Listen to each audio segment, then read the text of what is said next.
90 के दशक में अतीक अहमद ने जुर्म की दुनिया में कदम रखा।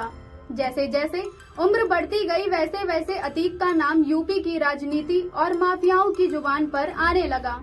अतीक की जिंदगी किसी फिल्मी दुनिया से कम नहीं है।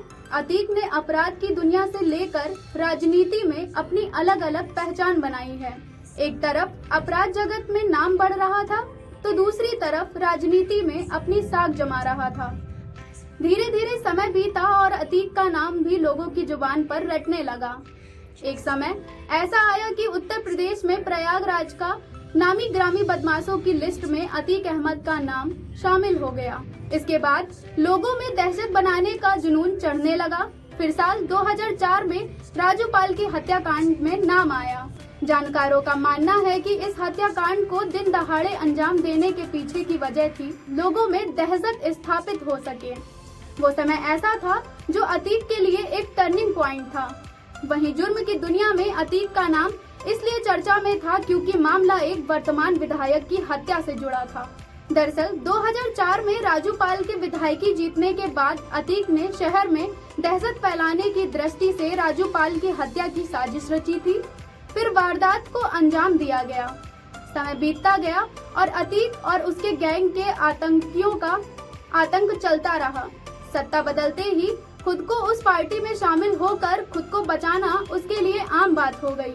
लेकिन 2017 में योगी सरकार आने के बाद कहीं न कहीं अतीक और उसके गैंग का दहशत कम होने लगा। इसलिए उस हनक को बरकरार रखने के लिए उसका बेटा असद भी उसी के नक्शे कदमों पर चला और राजूपाल जैसे ही दिन दहाड़े उमेश पाल की हत्या को अंजाम दिया। हत्या की साजिश किसी फिल्म में रची गई हत्या से कम नहीं थी। बता दें कि इस हत्या को अंजाम देने के लिए असद ने कई दिनों पहले से ही तैयारी कर ली थी। यही वजह है कि असद ने घटना को अंजाम देने से पहले अपनी सोशल मीडिया अकाउंट्स को डीएक्टिवेट कर दिया, जिससे कि उस तक पहुंचना आसान न हो। वहीं इस हत्याकांड जो जिस तरह से किया गया वही छवि लोगों के बीच जा सके, इसलिए उसने मुंह को भी नहीं ढका। कहा जा रहा है कि इसके पीछे की वजह सिर्फ यह थी कि लोगों में उसका खौफ कायम रहे। विरासत से मिली है आपराधिक छवि। उमेश पाल हत्याकांड का मास्टरमाइंड असद अभी तक फरार है, जिसकी तलाश में यूपी पुलिस एसटीएफ लगी हुई है। जानकारों का कहना है कि असद का ये आपराधिक छवि उसको विरासत से मिली है, लेकिन उसका परिवार नहीं चाहता था कि असद अपराध की दुनिया में जाए। बता दें कि असद ने पिछले साल डीपीएस एकेडमी लखनऊ से 12वीं की परीक्षा 85% से पास की। मां साइस्ता चाहती थी कि असद लॉ की पढ़ाई करने के लिए लंदन जाए, जिसके लिए असद ने वीजा के लिए आवेदन भी किया, लेकिन वीजा परिवार की आपराधिक छवि होने के कारण निरस्त हो गया। असद स्कूल के समय से ही आपराधिक दृष्टि का था। वो अपने सहपाठियों और शिक्षकों को हमेशा डरा कर रखता था। अपराध की दुनिया से ताल्लुक रखने की वजह से कोई उस पर एक्शन भी नहीं लेता था। इसी के चलते असद लोगों से डराना, धमकाना और रंगदारी जैसे काम करने लगा। असद ने दिन दहाड़े अपने कुछ दोस्तों के साथ मिलकर उमेश पाल की हत्या को अंजाम भी इसीलिए दिया क्योंकि 2017 में बीजेपी सरकार आने के बाद से अतीक और उसके बेटों पर शिकंजा कसा जाने लगा।